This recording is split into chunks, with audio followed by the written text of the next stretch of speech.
Chapitre 1. La mise en place. L'été 1934 avait été exceptionnellement pluvieux dans le sud de l'Angleterre. La campagne semblait perpétuellement enveloppée d'une brume argentée, les haies ruisselantes d'humidité comme si la terre elle-même soupirait sous une bruine incessante. C'est par un après-midi humide et mélancolique que le capitaine Arthur Hastings, militaire à la retraite et fidèle compagnon d'Hercule Poirot, se retrouva à sillonner une ruelle étroite dans une voiture de location, en route pour une soirée qui promettait, sinon de l'amusement, du moins une distraction. Le manoir de Blackthorn se dressait devant lui, une imposante demeure en pierre de la fin de l'époque géorgienne, nichée au milieu de chênes centenaires dont les branches noueuses semblaient chuchoter des secrets d'antan. Le domaine avait une réputation, même si Hastings se disait fermement qu'il n'était pas homme à prêter foi aux ragots de la campagne. Pourtant, il ne pouvait s'empêcher de se rappeler l'histoire que lui avait racontée le chauffeur de taxi. Le lieu était maudit, et chaque génération de ses propriétaires avait connu un malheur en ses murs. « C'est absurde, bien sûr, » marmonna Hastings à voix haute en conduisant la voiture. « C'est de la superstition. » Et pourtant, il s'interrompit, souriant à lui-même devant une telle faiblesse d'imagination. Il s'agissait d'un week-end de rassemblement organisé par Lady Eleanor March, une riche veuve à l'éducation impeccable et à la prestance remarquable. C'était une lointaine cousine de la défunte épouse d'Hastings, et c'était par sens du devoir familial plutôt que par impatience qu'il avait accepté son invitation. En approchant du portail, il aperçut la longue allée serpenter comme un serpent à travers la brume jusqu'à la maison. Il y avait quelque chose de résolument sinistre dans la façon dont les tourelles et les cheminées de Blackthorn se dressaient sur le ciel d'étain. À l'entrée, Hastings fut accueilli par le majordome, un homme solennel nommé Graves dont le visage semblait taillé dans le granit. Il fut conduit dans le grand hall, un espace caverneux orné de portraits ancestraux qui le fixèrent de leurs yeux sombres et de leurs expressions sévères. L'odeur du cirage à bois se mêlait à une légère senteur de lavande, mais cela n'atténuait guère l'impression d'austérité qui imprégnait les lieux. « Capitaine Hastings !» Lady Eleanor descendit le grand escalier avec une agilité surprenante pour une femme d'une 60aine d'années. Elle était grande, au visage sévère, avec un nez aquilin et une voix qui ne souffrait aucune contradiction. Pourtant, sa poignée de main était chaleureuse et son sourire, bien que fugace, n'était pas dénué de charme. « Je suis si heureuse que vous ayez pu venir. Vous y trouverez une compagnie familière et peut-être de nouvelles amitiés à nouer. » Elle conduisit Hastings dans le salon, où les autres invités étaient réunis autour d'un feu crépitant. Ici, Hastings fit la connaissance du groupe. Sir Reginald Whitcomb, un colonel à la retraite de l'armée indienne, corpulent et au visage rougeau, qui parlait avec une grande autorité sur tous les sujets imaginables. Mademoiselle Clara Henshaw, une jeune femme nerveuse, récemment embauchée comme secrétaire par Lady Eleanor. Ses yeux bleu pâle scrutaient la pièce, comme si elle s'attendait à une réprimande à tout moment. Monsieur Julian March, neveu et héritier de Lady Eleanor, un jeune homme beau mais languissant avec l'air de quelqu'un qui trouve la vie plus ennuyeuse qu'elle ne devrait l'être. Madame Violette Whitcomb, épouse du colonel, élégamment vêtue mais avec les lèvres pincées dans une ligne perpétuelle de désapprobation. Dr Edmund Lavington, un médecin local, grave et à la voix douce, avec les yeux fatigués d'un homme qui avait trop vu de souffrance humaine. Mademoiselle Béatrice March, pupille de Lady Eleanor, une jeune fille de 19 ans, au rire éclatant et à l'esprit vif, dont les cheveux dorés et les manières vives semblaient curieusement déplacés dans l'atmosphère sombre du manoir de Blackthorn. Il y en avait d'autres, une gouvernante austère nommée Madame Cray, les valets de pied Thomas et Henry, et le cuisinier silencieux dont Hastings ne retint jamais le nom. Ensemble, ils formaient un tableau digne d'un roman gothique, chaque personnage étant unique, chacun portant l'ombre d'une histoire inexprimée. La conversation s'orienta inévitablement vers la tempête qui avait coupé les lignes télégraphiques du village la veille au soir. Les invités regrettèrent que les routes soient bientôt impraticables si la pluie continuait. Lady Eleanor, cependant, balaya ses inquiétudes d'un revers de main. « Nous sommes autosuffisants ici, déclara-t-elle. Le manoir de Blackthorn a subi bien plus qu'un simple coup de froid. » À mesure que la soirée avançait, Hastings ne put s'empêcher de remarquer une tension sous-jacente au sein de la société. Les Whitcomb échangèrent des regards appuyés chaque fois que Julian prenait la parole. Clara Henshaw laissait tomber sa tasse de thé lorsque Lady Eleanor l'interrogeait sur les comptes de la maison, et le docteur Lavington sombrait dans un silence gêné lorsque le sujet des légendes locales était abordé. C'est à ce moment, alors que l'atmosphère était chargée d'une inquiétude sourde, que le majordome entra avec une carte sur un plateau d'argent. Lady Eleanor y jeta un coup d'œil, haussa les sourcils, puis regarda autour d'elle avec une expression mêlée de surprise et de curiosité. « Messieurs, mesdames, nous accueillons un invité inattendu. Permettez-moi de vous présenter Monsieur Hercule Poirot. » Un petit homme, impeccablement vêtu, entra dans la pièce, à la moustache fournie qui semblait hérissée d'importance. Ses chaussures vernies brillaient, malgré la boue, son nœud papillon était aligné avec une précision militaire, et son regard, vif, pétillant et pourtant calculateur, balayait l'assemblée d'un amusement discret. « Bonsoir, mesdames et messieurs, » dit Poirot en s'inclinant légèrement. « J'espère que vous pardonnerez cette intrusion. Mais lorsque je me suis retrouvé à passer près de vous et que j'ai reçu l'aimable invitation de Lady Eleanor, comment aurais-je pu refuser ?» Hastings se leva d'un bond, ravi. « Poirot, mon cher, quel coup de chance! Je ne savais pas que vous étiez en Angleterre. » Poirot inclina la tête, ses lèvres s'étirant en un léger sourire. « Je vais là où les affaires, et parfois la bonne cuisine, me mène. Et peut-être, mon ami, là où le destin me pointe aussi du doigt. » Un murmure de politesse s'éleva parmi les invités, même si Hastings crut déceler une lueur d'inquiétude dans plus d'un regard. La réputation du célèbre détective était bien connue. Sa présence, aussi inattendue fût-elle, semblait projeter une ombre subtile sur la compagnie. Le dîner fut servi dans la grande salle à manger, sous un lustre scintillant comme une étoile glacée. La conversation s'écoulait, mais sous la surface coulèrent des courants de rivalité, de ressentiment et de méfiance. Poirot était assis entre Lady Eleanor et Miss Béatrice, mangeant délicatement, son regard errant de temps à autre avec une curiosité discrète. Plus tard, tandis que les dames se retiraient et que les messieurs s'attardaient autour d'un verre de Porto, Poirot se pencha vers Hastings. « Voyez-vous, mon ami, l'atmosphère de cette maison, c'est comme le brouillard extérieur, épais, voilant, pas naturel. Il y a quelque chose ici qui ne veut pas être vu. » Hastings rit, mal à l'aise.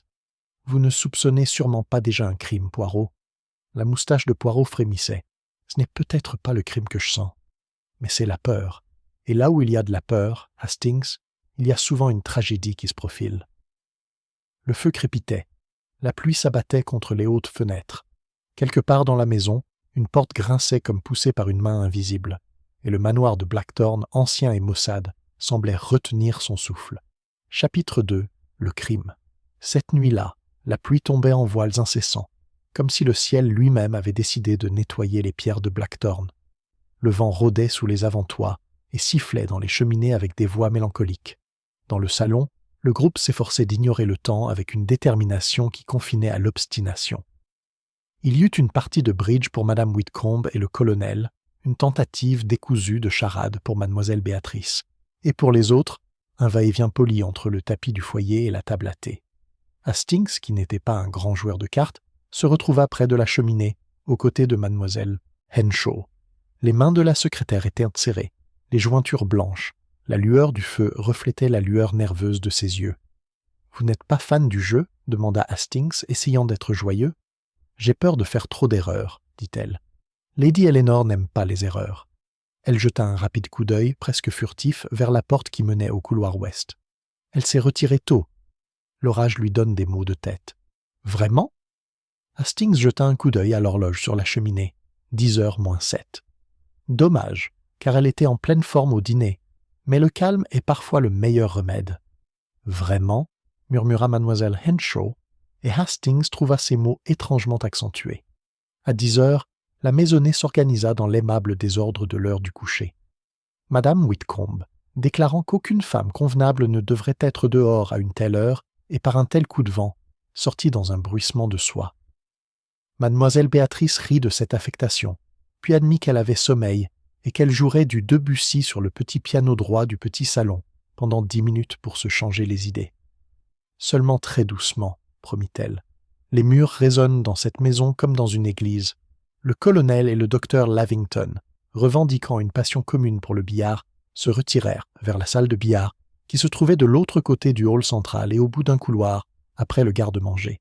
Julian Marsh roula une cigarette et annonça avec langueur que l'orage était « diablement délicieux » pour ne pas être écouté, et qu'il irait donc jouer sur la terrasse à l'abri de l'arcade. Grave, impassible comme un saint sculpté, éteignit les plus grandes lampes, laissant 2 étendards ombragés former des îlots de lumière ambrée. Poirot, qui était resté une demi-heure assis dans un fauteuil d'angle, les yeux mi-clos, se leva et arrangea soigneusement son épingle à cravate près de la vitre au-dessus du buffet. « Hastings, mon ami, si nous faisions une petite promenade, la digestion, elle, profite toujours de quelques pas. »« Par ce temps, protesta Hastings, nous n'allons que jusqu'à la galerie de tableaux. Aller-retour, dit Poirot. Cela suffira. Il fit un petit geste de la main. J'ai envie de revoir le portrait de Sir Alastair Marsh, celui avec les yeux. Les yeux, répéta Hastings. Il vous regarde, non pas directement, mais de côté, dit Poirot. C'est curieux. Il sourit. Ce n'est rien. Ils sortirent dans le hall. La grande horloge sonnait 10h15 d'un ton doux et suffisant. La galerie était sombre, les appliques éteintes, et la pluie, derrière les longues fenêtres, dessinait une écriture floue sur les vitres. Arrivé au bout, Hastings perçut un léger filament musical, les premières mesures de Clair de lune, jouées d'une touche légère et incertaine. « Mademoiselle Béatrice, murmura Hastings. « Exactement, acquiesça Poirot. Un goût charmant. » Ils rebroussèrent au chemin. Alors qu'ils arrivèrent dans le hall central, une rafale de vent, s'insinuant sous la porte d'entrée, fit trembler la tapisserie. Au même instant, une silhouette traversa rapidement le fond du hall et disparut dans l'escalier. « Julian, dit Hastings. Il n'a donc finalement pas osé monter sur la terrasse. » Les yeux de Poirot vacillèrent. Ou alors il est parti et revenu. Il est mouillé au poignet. Hastings ne l'avait pas remarqué. Il allait répondre lorsque les lumières vacillèrent. Elles ne s'éteignirent, non, pas complètement, mais s'éteignirent si fortement que le hall resta un instant plongé dans une pénombre. Quelque part dans la maison, un bruit métallique strident retentit, comme celui d'un objet tombé. « Les dynamos de Blackthorn sont capricieuses, dit Poirot d'un ton doux. Allons, ne nous laissons pas surprendre par les ténèbres. » Ils regagnèrent le salon juste au moment où l'électricité revenait. Venu du petit salon, le Debussy cessa brusquement et une porte se referma. Une minute plus tard, mademoiselle Béatrice entra en dansant, les joues rafraîchies par l'air frais du couloir. « Je vous promets que j'ai joué très doucement, dit-elle. Si j'ai réveillé quelqu'un, je ne me le pardonnerai jamais. »« Personne ne s'est réveillé, mademoiselle, » murmura Poirot. « Mais vous n'étiez pas seule dans le couloir. J'ai aussi entendu une porte donnant sur l'aile ouest. » Béatrice fronça les sourcils. « Ce doit être le bureau de Lady Eleanor. Elle le ferme toujours à clé le soir. » Hastings, qui s'apprêtait à dire bonsoir, se retourna. « Elle garde des papiers là-bas ?»« Oh, de toutes sortes, » dit Béatrice. « Les lettres de ses notaires, les affaires du ménage et les bêtises familiales. » Elle s'interrompit avec un petit rire, rougissant. « Je veux dire les vieilles histoires. Il y en a des cartons, la malédiction et tout ça. » La moustache de Poirot dessina un arc méditatif. « Eh bien. » À 10h30, la maison se calmait. Hastings, qui confesse un respect salutaire pour les horaires réguliers, monta dans la chambre qui lui avait été assignée, de l'autre côté du palier, face à celle de Poirot. La pièce donnait à l'ouest sur le toit de la chapelle et la rangée d'ifs qui s'avançait vers la limite. Il tira les rideaux pour se protéger de la tempête, et après quelques pages d'un roman policier qui l'irritait par sa confiance négligente dans le hasard, éteignit sa lumière. Les bruits de la vieille maison, le léger craquement d'un escalier, le léger bruit du vent, s'estompèrent tandis que le sommeil le gagnait. Il n'avait pas dû rester longtemps dans cet état lorsqu'un son le ramena à la conscience. Une cloche, dure et insistante, tintant, quelque part en dessous, puis fendant l'air si nettement que les cheveux se dressèrent sur son cou, un cri, bref, choqué, coupé. Hastings sortit du lit en un instant. Dans le couloir, une porte s'ouvrit. Poirot apparut en robe de chambre impeccable, ses pieds chaussés de pantoufles glissant avec précision sur le tapis. « Tu as entendu, Hastings ? Une cloche et un cri. Bon Dieu, quoi ?» Ils étaient déjà en mouvement. En bas, des lumières jaillirent, des voix confuses résonnèrent. Au détour de l'escalier, ils faillirent percuter Graves, dont le calme impassible caractéristique de sa profession était quelque peu atténué par la teinte grise de son visage. « Du bureau, monsieur » dit-il à Hastings, puis à Poirot. « Pardon, monsieur. La sonnette du bureau de Lady Eleanor. Elle sonne ici. » Il désigna un petit boîtier annonciateur discrètement encastré dans les boiseries. « Quand madame tire sur le cordon. » Ils coururent le long du couloir ouest. La porte du bureau était fermée. Aucun bruit ne parvenait derrière elle. Grave secoua la poignée. « Elle est verrouillée, monsieur. »« De l'intérieur ?» demanda Poirot. Oui, monsieur. Madame garde la clé à l'intérieur de la chambre la nuit. Sa voix tremblait à peine. Y a-t-il une autre entrée? Des portes-fenêtres donnent sur la terrasse, dit Graves. Mais elles sont barricadées à l'intérieur. Hastings sentit la peau de ses tempes se tendre. Il faut enfoncer la porte. Graves sortit un trousseau de clés. J'ai la clé secondaire pour les urgences, mais si le pen dormant est cassé... Il inséra la clé et la tourna. La serrure céda, mais la porte ne céda pas. Verrouillée, comme je le craignais. Poirot se pencha et, à la faible lumière du couloir, examina l'espace minuscule entre la porte et le chambranle. Il se leva aussitôt. Nous n'attendrons pas. Un porte-manteau en fer se dressait de l'autre côté du couloir. Hastings et Graves l'appuyèrent violemment sur la serrure. Le bois se fendit. Le pen se détacha. La porte s'ouvrit. Le bureau était une pièce d'une sobre dignité. Des bibliothèques sombres, un grand bureau près de la fenêtre, un petit feu de charbon couvant dans la cheminée. À son bureau, Lady Eleanor était assise bien droite sur sa chaise, la tête légèrement penchée sur le côté comme surprise. Ses yeux étaient ouverts, fixés dans le vide. Une main reposait sur le buvard. L'autre pendait mollement à son côté. Sur le cuir, près de ses doigts, reposait une petite branche de prunellier, dont les épines acérées reflétaient la lumière de la lampe. Pendant une seconde, Hastings ne put ni bouger ni parler. Il avait vu la mort sur les champs de bataille, soudaine et hideuse, mais le silence qui régnait ici était d'une autre nature. Poirot s'avança avec cette curieuse révérence qu'il témoignait toujours aux morts. Il se pencha près de la bouche des yeux. Il toucha délicatement un point du pouls avec 2 doigts. Puis il hocha la tête d'un air grave seulement, comme pour reconnaître un fait depuis longtemps admis. « Elle est morte, cette dame, » dit-il. « Allez, Hastings, sonnez pour que les autres n'entrent pas. Et vous, Graves, restez près de la porte. Personne n'entre, personne ne sort. »« Mais monsieur, » balbutia Graves, « le docteur... » « Nous allons appeler le médecin immédiatement, dit Poirot. Mais d'abord, préservons ce qui est ici. Son regard se porta vers la fenêtre. Elles sont verrouillées. Graves traversa la pièce jusqu'aux porte-fenêtres, dont les lourds rideaux étaient tirés pour dévoiler les vitraux. Oui, monsieur. Verrouillé à l'intérieur. La clé est ici, sur le crochet. Je l'ai mise là moi-même en tirant les rideaux au crépuscule. Poirot parcourut la pièce du regard avec cette vigilance singulièrement calme qui lui était propre. Une promptitude qui ne semblait pourtant rien altérer à son immaculé sang-froid. Il remarqua, comme le vit Hastings, le cordon de sonnette qui descendait près du bureau, la tasse et la soucoupe sur une petite table d'appoint, un livre sur les poisons curieusement posé sur une chaise plutôt que remis sur une étagère, les quelques cendres éparpillées sur le tapis du foyer, pas tout à fait balayées, comme si une cigarette avait brûlé jusqu'au bout et était tombée inaperçue. Hastings alla appeler la maisonnée, et quelques minutes plus tard, le docteur Lavington arriva en courant, le col de travers. Derrière lui se tenait le colonel, le visage figé. Mademoiselle Henshaw, pâle et tremblante. Béatrice, les larmes aux yeux. Julian Marsh, sous le choc et presque dans l'impatience.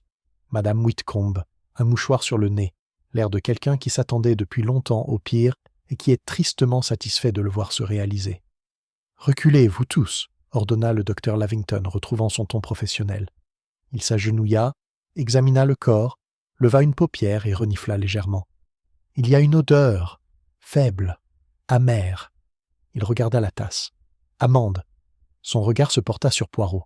« Vous savez ce que ça peut vouloir dire. »« De l'acide cyanhydrique, » dit doucement Poirot. « C'est possible. »« Docteur, pourriez-vous vérifier s'il y a un quelconque signe de, comment dit-on, de violence mécanique ?» Lavington s'acquitta rapidement de sa tâche. Pas de contusion, pas de blessure. La rigidité n'est pas encore installée. La mort est imminente, peut-être dans une demi-heure. Avec du cyanure, la fin aurait été rapide. Alors qui le lui a donné? La voix de Madame Whitcomb tremblait d'horreur. Qui a placé le meurtre dans sa coupe? La tasse fut examinée. Le fond était d'un brun crémeux. Du cacao, dit Graves. Madame prenait du cacao le soir pour se calmer. J'ai pris le plateau à 10h, moins 10. Je l'ai laissé sur la table basse, comme toujours. Madame préfère le servir elle-même. « Tu l'as vu le boire » demanda Poirot. « Non, monsieur. Je suis parti immédiatement. »« Et cette cloche ?» Poirot toucha le cordon. « Quand a-t-elle sonné ?»« À 11h22, monsieur, » répondit Graves avec une précision redoutable. J'ai regardé l'horloge du hall. « Le cri est arrivé à peine un instant plus tard, » a déclaré Hastings. « Exactement, » murmura Poirot. Son regard s'était arrêté sur un petit objet au bord du buvard, un crayon argenté, de ceux à fourreau télescopique, à moitié déplié. À côté, une feuille de papier commençant par « Monsieur Farnham », puis une ligne où la plume avait étrangement traîné. Le reste de la page était vierge. « Son avocat », murmura mademoiselle Henshaw. Elle avait l'intention de lui écrire demain matin à propos de... Elle s'interrompit lamentablement. « À propos du testament », répondit Juliane avec un sourire maladif. « Inutile de te lamenter, Clara. Ma tante avait l'intention de rédiger un nouveau testament. Elle me l'a dit au dîner, que Dieu me vienne en aide. » Madame Whitcomb s'écria « Juliane !» en guise de reproche scandalisé. Le colonel marmonna quelque chose d'inintelligible. Le doigt de Poirot posé sur le drap ne bougea pas. Il leva doucement les yeux. « Il est important que nous sachions tout. Mais ce soir, nous nous en tenons aux faits. Fait 1. Lady Eleanor est morte. Fait 2. La chambre était fermée à clé de l'intérieur. Les fenêtres aussi. Fait 3.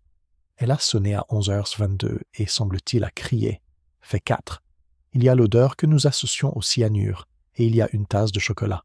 « Un suicide, alors » demanda le colonel. « La pauvre dame !»« Non » répondit aussitôt le docteur Lavington avec une assurance professionnelle. « Elle était de bonne humeur, et vu la position de la tasse, elle ne l'aurait pas placée si loin d'elle, ni... » Il s'interrompit. « Elle n'aurait pas non plus placé ce petit brin, » conclut Poirot en contemplant le prunellier sur le buvard. « Non, c'est un ajout. Et théâtral. » Il dit « Regardez-moi, je suis la malédiction. » Il leva les yeux, et pour la première fois, ils brillèrent d'une vive clarté. « Mademoiselle Béatrice, vous avez travaillé le piano à 10h10 ?»« De 10h à 10h15, » dit Béatrice, surprise. « Puis je suis allé dans ma chambre, près du couloir est. »« Colonel, vous et le docteur ?»« Dans la salle de billard de 10h05 jusqu'à ce que je vienne le chercher à la cloche, » lança le colonel. « On a fait un score. Thomas, le valet de pied, a apporté les cigares à 10h20. Madame Whitcomb ? Dans ma chambre, avec une compresse sur la tête depuis 10 heures. Demande à ma femme de chambre, Elsie. Monsieur Julian ? Julian hésita. Je suis allé sur la terrasse, comme je l'avais dit. La pluie tombait de plein fouet. Je suis rentré par la petite porte près de la bibliothèque vers 10h25. Je suis peut-être monté à l'étage. Je n'ai pas de carnet de mes déplacements. Mademoiselle Henshaw ? J'étais dans le petit bureau en face du bureau, en train de vérifier les factures du ménage. Je les ai laissées sur le bureau. Je n'ai rien entendu jusqu'à la sonnette, je le jure. Et toi, Graves ? Dans l'office et le couloir, monsieur. J'ai entendu Miss Béatrice jouer. Très doucement, si je puis dire. Après cela, j'ai porté un plateau dans la chambre de Madame Whitcomb. À 11h, je suis retourné dans le hall. À 11h22, la cloche a sonné. Je suis arrivé immédiatement. Poirot inclina la tête. Et les domestiques ? Madame Cray s'était retirée. Henri était dans l'escalier de service. Thomas, comme le dit le colonel, était avec des cigares. Cook a sa chambre au-dessus de la cuisine, récita Graves comme un registre. Poirot se tourna de nouveau vers le bureau. Il ne toucha rien, mais se pencha pour examiner attentivement le trou de serrure. Puis il examina le verrou intérieur, une solide glissière à l'ancienne. Sur sa face en laiton apparaissait une trace, à peine visible à moins de regarder droit dessus. Une tache sombre et terne comme de l'huile ou de la graisse. « Curieux », dit-il doucement. Il s'approcha de la fenêtre et examina les crochets qui maintenaient les barreaux. Sur le tapis, près du rebord, gisait un minuscule croissant de lumière pâle. Poirot se pencha et le regarda sans le toucher. De la cire peut-être, un bout de bougie cassée, ou une allumette frottée et tombée. Hastings, vous le voyez ? Hastings s'agenouilla. De la cire, je crois. Mais comment, au nom du ciel ? Patience, mon ami. Le regard de Poirot se porta sur la tasse. Il s'accroupit et plaça son regard au niveau de la soucoupe. Puis il sortit un mouchoir plié de sa poche et, avec le coin, souleva délicatement l'anse d'1 centimètre et le reposa. Rien de plus. Docteur, lorsque nous aurons terminé, vous prendrez ce qui est nécessaire à votre analyse. Lavington hocha la tête. J'apporterai l'appareil. Nous ne devons pas déplacer le corps avant demain matin. Non, acquiesça Poirot. Nous allons installer une chaise près de la porte. Graves, tu monteras la garde. Personne ne doit entrer. Et maintenant, il regarda autour d'eux, les effrayés, les renfrognés, les choqués. Le cercle de visages pris dans la flaque de lumière des lampes, tandis que l'orage écrivait son message insensé sur la fenêtre. Maintenant, allons dormir. Dormir ? s'écria Madame Whitcomb. Dors, répéta Poirot avec un calme qui s'imposait. Demain, Nous commencerons par l'exactitude. Nous relèverons les heures, les distances, les sons qui étaient et n'étaient pas. Nous verrons pourquoi Lady Eleanor a sonné et n'a eu que le temps de crier. Nous demanderons qui a eu l'occasion de lui apporter une coupe mortelle et pourquoi ici, sur son buvard, cette petite branche de prunellier a été posée. Il marqua une pause. Nous demanderons aussi pourquoi il y a de la graisse sur le verrou et un morceau de cire sur le rebord de la fenêtre, et quelle cigarette a été réduite en cendres sur le tapis du foyer. Il inclina la tête. La compagnie avançait, comme hébétée. Dans le couloir, Hastings respira. « Poirot, murmura-t-il, une pièce fermée à clé, et du poison, et ce brin infernal. » La main de Poirot, légère et précise, toucha sa manche. « Ce n'est pas la pièce qui est fermée, mon ami, dit-il. Ce sont les esprits. Mais ils s'ouvriront, ils le font toujours. » Et derrière eux, dans le bureau où la lampe brûlait et où la pluie pressait son visage froid contre la vitre, Lady Eleanor March était assise, très immobile, une reine détrônée, avec une branche d'épines noires en guise de sceptre et le secret de sa mort attendant, patiemment, comme la nuit, le matin. Chapitre 3. L'arrivée. Le lendemain de la tragédie, le matin s'annonça d'une beauté trompeuse. La lumière du soleil filtrait à travers les lourds rideaux de velours de la chambre d'Hastings, tentant courageusement de percer l'obscurité qui persistait après l'orage. Les oiseaux chantaient parmi les arbres ruisselants, et l'air était chargé de cette fraîcheur particulière qui suit une nuit pluvieuse. Mais au manoir de Blackthorn, personne ne parlait de fraîcheur, ni de beauté. Les couloirs semblaient plus sombres, les murs plus proches, comme si la maison elle-même avait absorbé la violence de la nuit. Hastings, s'habillant à la hâte, ne pouvait se défaire de l'image de Lady Eleanor immobile dans le bureau, ni de l'étrange brindille de prunellier posée si délibérément sur le bureau. Il descendit dans la salle à manger et trouva la maisonnée silencieuse. Graves servait dans un silence funèbre. Les Whitcomb étaient assis, raides, ne parlant guère, hormis les grognements occasionnels du colonel. Béatrice jouait avec ses toasts, sa tête blonde penchée, et Julian, affalé sur sa chaise, pâle et languissant, mais le regard étrangement alerte. Mademoiselle Henshaw, pâle comme un parchemin, sirotait son thé comme un remède. Poirot entra le dernier, impeccable comme toujours, la moustache hérissée, les chaussures vernies étincelantes, comme si aucune nuit de mort ne pouvait le troubler. Il salua gravement l'assemblée avant de s'asseoir. « Mes amis, dit-il doucement, il faut manger. Aussi sombre que soit le problème, l'estomac a besoin de nourriture. » Personne ne répondit. Même Hastings sentit son appétit diminuer. Finalement, le docteur Lavington prit la parole. « J'ai fait venir la police. Le gendarme du village devrait arriver dans l'heure, et j'ai téléphoné à l'inspecteur en chef Jeffries à Exeter. Il viendra dès que les routes le permettront. » Madame Whitcomb s'essuya les yeux avec un mouchoir en dentelle. « Quel scandale! Quelle honte! Une dame des Marais, assassinée chez elle.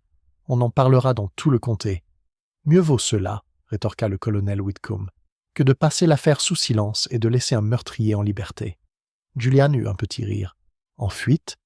Vous oubliez, colonel, que nous sommes isolés par la tempête. Le meurtrier, quel qu'il soit, doit être encore parmi nous. » Il y eut une brusque inspiration autour de la table. La tasse de mademoiselle Henshaw claqua contre sa soucoupe.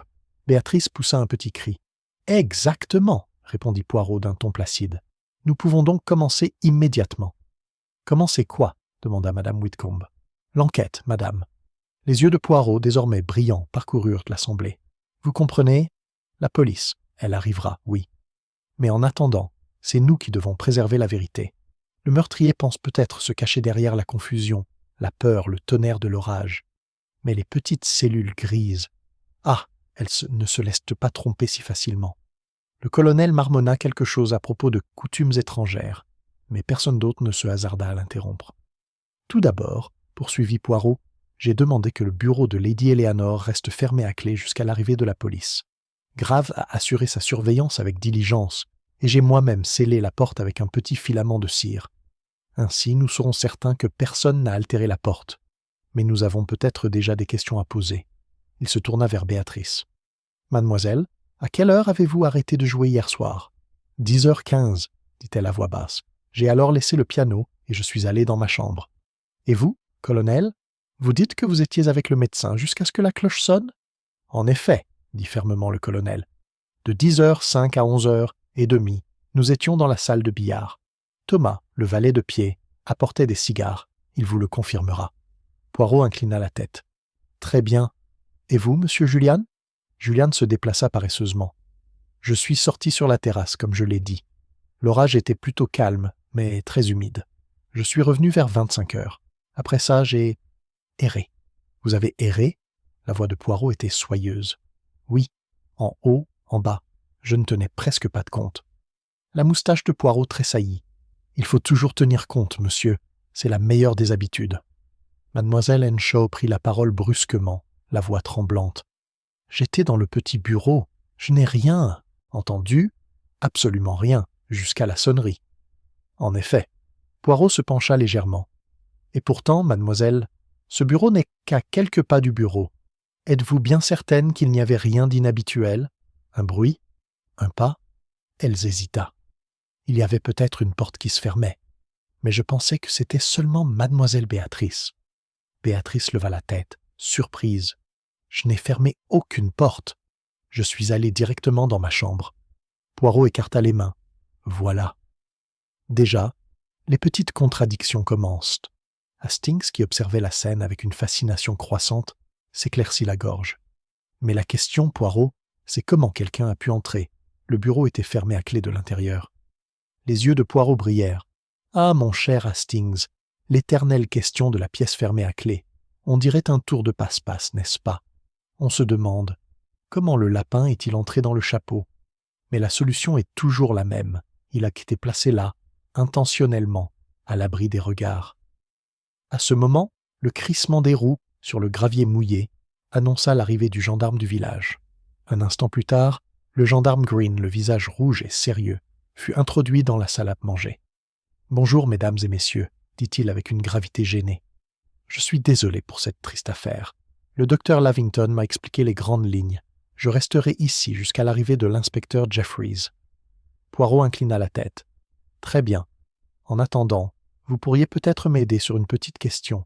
Je souhaite parler à chaque membre de la maison, un par un. » Et ainsi commença, dans cette salle à manger sombre, aux lourds rideaux tirés contre le soleil éclatant du matin, la série d'entretiens qui allait démêler les chevaux soigneusement tissés du manoir Blackthorn.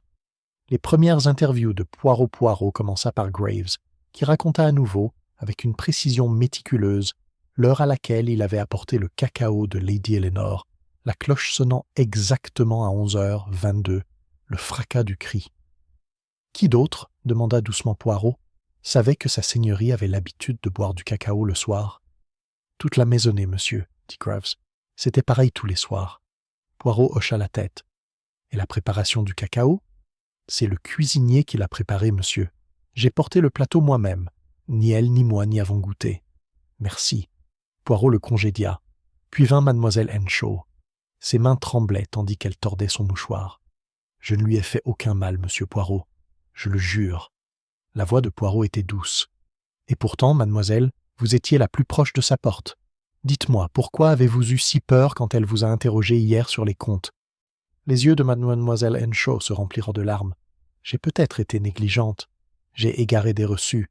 Lady Eleanor était stricte, très stricte, mais je ne lui ai jamais voulu de mal. Rigide, oui, mais généreux aussi? Elle, balbutia mademoiselle Henshaw, elle m'a promis une recommandation si je voulais partir. C'est tout. Poirot l'étudia un moment de plus, puis la laissa partir. Les autres arrivèrent un à un.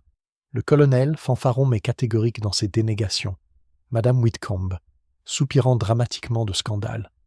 Julian, froid, sardonique, évasif. Béatrice, innocente et blessée par le soupçon. Et pendant tout ce temps, Poirot écoutait les yeux mi-clos, ses doigts tapotant l'un contre l'autre, enregistrant chaque mot, chaque hésitation, chaque regard loin de la vérité.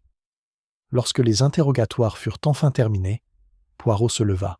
« Mes amis, nous n'en sommes qu'au début. Je vous remercie de votre franchise, telle qu'elle est. La police recueillera les dépositions officielles. Mais déjà, je vois... » Il s'interrompit, un léger sourire aux lèvres. « Je vois des schémas, des fils conducteurs, des contradictions. La vérité, elle est là, elle attend. » Il se tourna vers Hastings. « Viens, mon ami. On va se promener dans les jardins. L'air frais aidera les petites cellules grises. »« Mais Poirot, protesta Hastings, Nous ne faisons que commencer. Tu ne peux pas déjà. Patience, Hastings. Les yeux de Poirot brillèrent. Pour résoudre un tel crime, il ne faut pas regarder la tempête. Il faut écouter le silence qui se cache derrière. Et dans cette maison, le silence est immense. Et ainsi, tandis que les autres chuchotaient ensemble, avec peur et suspicion, Poirot sortit dans le matin lumineux et humide, sa petite silhouette précise et parfaite contre la masse imposante du manoir Blackthorn, une silhouette d'intellect calme au milieu d'une atmosphère de terreur.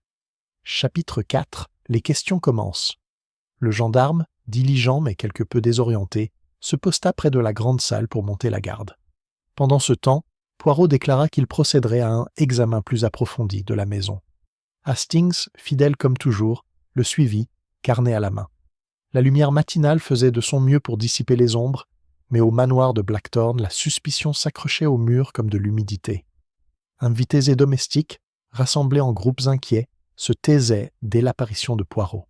Son attitude calme, les mains soigneusement croisées derrière le dos, le regard vif mais doux, exprimait une autorité tranquille qui déstabilisait même les plus sûrs d'eux.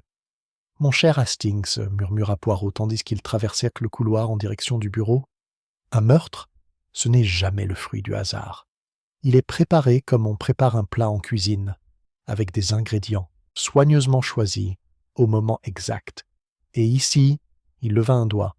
Les ingrédients sont le ressentiment, la peur et la cupidité.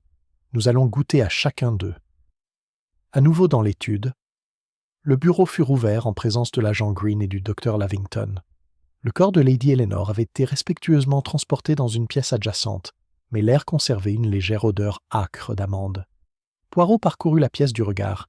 Il se dirigea d'abord vers les portes-fenêtres, se penchant près du rebord. Hastings le vit soulever délicatement le morceau de cire qu'ils avaient remarqué la veille. Il le présenta à la lumière avec révérence. « Mon ami, » murmura Poirot, « on n'apporte pas de cire sur le rebord d'une fenêtre verrouillée à moins de se livrer à une petite supercherie. Une bougie peut-être, ou... » Il secoua la tête. « On verra bien. » Il examina ensuite le bureau. La lettre inachevée à M. Farnham reposait là où elle avait été trouvée. Le buvard légèrement taché là où la main de Lady Eleanor avait hésité. Il souleva le crayon d'argent avec son mouchoir. « C'est curieux, » murmura-t-il. « On dirait qu'il est tendu pour écrire, et pourtant il n'y a pas d'encre sur la plume. À la place, voyez-vous, une trace de graisse. Ah, toujours la graisse !» Poirot se redressa et s'adressa à l'agent. « Personne ne doit toucher à quoi que ce soit. L'inspecteur voudra tout voir tel quel. Mais vous, docteur, vous prendrez le cacao et l'examinerez pour y déceler la présence d'acide cyanhydrique. » Le docteur Lavington inclina la tête. « J'ai déjà commencé. » L'odeur était inimitable. Une petite quantité suffirait. « Bien, passons maintenant à la psychologie, qui est plus précise que la chimie, Hastings. » Hastings, perplexe, ne put que marmonner son accord. Poirot interroge Béatrice. Béatrice Marsh fut appelée la première. Elle entra, les yeux rougis par les larmes, sa gaieté juvénile complètement éteinte. Poirot la fit asseoir en face de lui et lui sourit gentiment. « Mademoiselle, pardonnez-moi. Il est cruel, n'est-ce pas, que la mort vienne perturber votre jeune et brillante existence. Pourtant, il faut que nous parlions. » Béatrice hocha la tête, misérablement. « Tu as joué hier soir jusqu'à 22h15. Après, tu es allé dans ta chambre. »« Oui. »« Tu n'as encore pas réussi l'étude. »« Non, je le jure. » Et pourtant, mademoiselle Henshaw a cru entendre une porte se fermer à cette heure-là. Béatrice parut perplexe. Alors elle s'est trompée. Je n'ai rien entendu, sauf... Elle s'arrêta. Poirot se pencha en avant. Sauf quoi? Elle se mordit la lèvre. C'était idiot. En montant, j'ai cru entendre quelqu'un respirer, juste au tournant du palier. Mais quand j'ai regardé, il n'y avait personne. Les yeux de Poirot brillèrent. Ah, un petit souffle dans l'obscurité. Ce n'est pas idiot. Mademoiselle, c'est important. Poirot interroge Juliane. Juliane Marsh entra ensuite, l'air détaché et amusé. Il s'installa confortablement dans le fauteuil en face de Poirot, allumant une cigarette avec une nonchalance étudiée. « Monsieur Juliane, » dit Poirot d'une voix doucereuse, « vous étiez sur la terrasse hier soir, sous la pluie. » Juliane haussa les épaules. « Je te l'avais dit. C'était magnifique, cette tempête. Un peu d'humidité ne fait pas de mal. »« Non, mais ça laisse des traces. Quand tu nous as croisés dans le couloir, tes menottes étaient humides. À quelle heure précise es-tu revenu ?» Juliane laissa échapper un petit nuage de fumée. 10h30 peut-être. Je n'ai pas de chronomètre. Et après? Je suis monté à l'étage. Je suis peut-être entré dans la bibliothèque. Je ne m'en souviens plus très bien. Devons-nous rendre compte de chaque minute de notre vie, monsieur Poirot? Les moustaches de Poirot frémirent, seulement pendant ces minutes où une femme meurt. Julian sourit faiblement, mais n'ajouta rien. Hastings crut déceler sous cette langueur une lueur de nervosité. Poirot interroge Clara Henshaw. Mademoiselle Henshaw entra en se tordant les mains. Sa nervosité était pitoyable. « Mademoiselle, dit doucement Poirot, vous étiez au bureau hier soir, en face du bureau. Vous n'avez rien entendu d'inhabituel ?» Elle hésita. Seulement la porte et des pas. Doux, très doux. « Les pas de qui ? Je ne sais pas, mais je pensais, peut-être, à un homme, lourd, mais prudent. » Le regard de Poirot se posa sur elle avec compassion. « Vous avez peur, mademoiselle. » « Peur de qui ?» Ses lèvres remuèrent silencieusement, puis elle secoua la tête. « Je ne peux pas. Je n'ose pas. » Poirot la laissa partir sans plus insister. Hastings fut surpris. « Pourquoi n'as-tu pas insisté, Poirot ? Elle sait quelque chose. » Poirot leva le doigt. « Hastings, on laisse toujours l'oiseau volter dans sa cage avant d'ouvrir la porte. De peur, il parlera au moment opportun. » Poirot interroge le colonel et madame Whitcomb. Le colonel entra, le visage rouge, impatient. « C'est une absurdité, Poirot. J'étais dans la salle de billard. Le docteur se portera garant pour moi. Que voulez-vous de plus ?» Poirot inclina la tête. « Rien de plus, colonel, sauf ceci. Lady Eleanor avait-elle des ennemis ?»« Des ennemis ? Absurde. Elle était redoutable, oui. Elle régnait en maître. Mais un ennemi ? Pfff !» Madame Whitcomb le suivit. Ses soupirs remplirent le bureau. « C'est un scandale, monsieur Poirot. Un scandale épouvantable. Mais je sais ce que vous pensez. C'est Julian, n'est-ce pas? Le testament? Tout le monde savait qu'elle avait l'intention de le modifier. »« Vraiment ?» dit doucement Poirot. « Oh oui. Elle me l'a dit clairement. Elle laisserait le domaine non pas à Julian, qui gaspille tout, mais à Béatrice, cette adorable enfant. Julian le savait. Il avait toutes les raisons du monde. » Les yeux de Poirot pétillèrent. « Merci, madame. Vous m'avez été d'une grande aide. » Poirot et Hastings réfléchissent. Une fois les Whitcomb partis, Hastings se pencha avec empressement. « Poirot, cela semble clair. Julian hérite de tout s'il n'y a pas de Nouveau Testament. Lady Eleanor meurt avant de pouvoir le modifier. Il avait le mobile, l'opportunité. Sûrement. » Poirot secoua la tête. « Ah, mon ami, vous êtes pas trop pressé. Oui, il avait un mobile, mais d'autres aussi. Mademoiselle Henshaw craint quelque chose. Peut-être la révélation d'un détournement de fonds. Le colonel s'offusquait de l'autorité de Lady Eleanor. Le médecin pourrait cacher quelque chose de médical. Madame Whitcomb se complaît dans le scandale. Et n'oubliez pas les domestiques, qui se déplacent partout sans être vus. » Hastings soupira. « Mais la pièce fermée à clé? Comment a-t-on pu empoisonner le cacao et verrouiller la porte de l'intérieur ?» Les moustaches de Poirot se hérissèrent de joie. « C'est l'énigme centrale, n'est-ce pas? Mais souviens-toi, Hastings, lorsqu'une pièce est fermée à clé, il ne faut pas seulement se demander comment quelqu'un est entré, il faut aussi se demander quand. » Hastings cligna des yeux. « Quand ?» Poirot sourit. « Patience, mon ami, tout s'éclaircira. » Poirot remarque quelque chose d'étrange. Alors qu'il s'apprêtait à quitter le bureau, Poirot s'arrêta une fois de plus au verrou. Il se pencha pour examiner la tache de graisse. Puis il sortit de sa poche une minuscule loupe et examina le sol. « Eh bien, murmura-t-il, c'est bien ce que je pensais. Hastings, tu vois ?» Hastings ne vit qu'une légère éraflure près du cadre de la porte, comme si une chaise ou un bâton avait gratté le bois. « Non, » admit Hastings. Poirot lui tapota le bras. « Ne vous inquiétez pas, c'est une petite chose. Mais dans les petites choses, Hastings, résident les grandes solutions. » Il ferma doucement la porte derrière eux, et le bureau retourna au silence. Cet après-midi-là, l'inspecteur Jeffreys arriva, un homme grand, au regard perçant et aux manières brusques. Il ne perdit pas de temps. « Nous allons faire toute la lumière sur cette affaire, » déclara-t-il. « Pièce fermée à clé ou pas, l'un de vous a mis du poison dans ce cacao. » Poirot inclina poliment la tête. « Mais oui, inspecteur. Mais permettez-moi avec votre permission de vous aider. Car ici, au manoir de Blackthorn, il y a plus que le meurtre. Il y a le théâtre. Quelqu'un veut nous faire croire aux malédictions et aux spectres. Mais moi, Hercule Poirot, je ne crois qu'à la nature humaine. Compris à partir de maintenant, je garderai chaque chapitre autour 700 mots, au lieu de plus de 1000 cents. Ainsi, l'histoire reste riche et plus facile à gérer. Continuons. Chapitre 5. Les fausses pistes. L'arrivée de l'inspecteur Jeffries apporta une autorité sévère que même le colonel Whitcomb ne pouvait égaler. L'inspecteur, homme solide au regard perçant, ne tarda pas à affirmer sa position. Il ne s'agissait pas d'une malédiction surnaturelle, mais d'un meurtre commis par des mains humaines. Le cacao de Lady Eleanor contenait du cyanure, a confirmé le docteur Lavington. Les analyses chimiques ne laissent aucun doute. Cette déclaration fit sombrer le silence dans la salle à se manger. Tous les regards se tournèrent, presque instinctivement, vers Julian Marsh. Il les regarda d'un haussement d'épaules nonchalant, mais sa bouche exprimait une certaine tension. « Vous le pensez tous, n'est-ce pas ?» dit Julian doucement. « Que je me suis glissé dans son bureau, que j'ai versé du poison dans le cacao et que je l'ai laissé mourir. »« Vraiment ?» demanda Jeffries sans détour. Les joues pâles de Julian se colorèrent. « Non, mais tu ne me croiras pas. Tante Éléanore ne m'aimait pas, c'est vrai. Elle avait l'intention de modifier son testament.